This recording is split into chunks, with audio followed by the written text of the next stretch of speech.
تحریک انصاف اور حکومت کے درمیان جاری مذاکرات میں اہم پیشرفت مذاکراتی کمیٹی کی بانی پی ٹی آئی سے معمول اتوار کی تعطیل کے باوجود ملاقات کرا دی گئی۔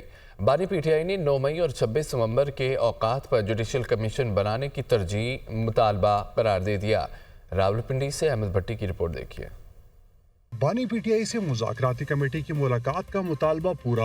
اتوار کی تعطیل کے باوجود مذاکراتی کمیٹی کی بانی سے ملاقات اڈیالہ جیل کی کانفرنس روم میں پونے 2 گھنٹے تک جاری رہی۔ پی ٹی آئی مذاکراتی کمیٹی کے ارکان میں عمر ایوب، علی امین گنڈا پور، علامہ ناصر عباس راجہ، صاحبزادہ حامد رضا اور اسد کیسر شامل تھے۔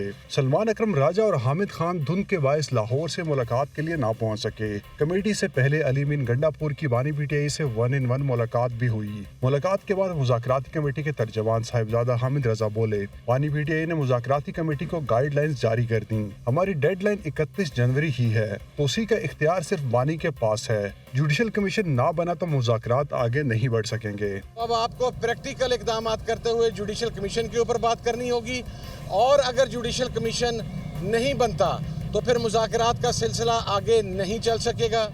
ہماری فائنل ڈیٹ 31 جنوری ہی ہے جو کٹ آف ہے، اور یہ انتہائی معقول مطالبات ہیں۔ پی ٹی آئی رہنماؤں کا کہنا تھا، ہمارا مطالبہ ایسا نہیں جو نہ مانا جا سکے، اب بال حکومت کے کورٹ میں ہے۔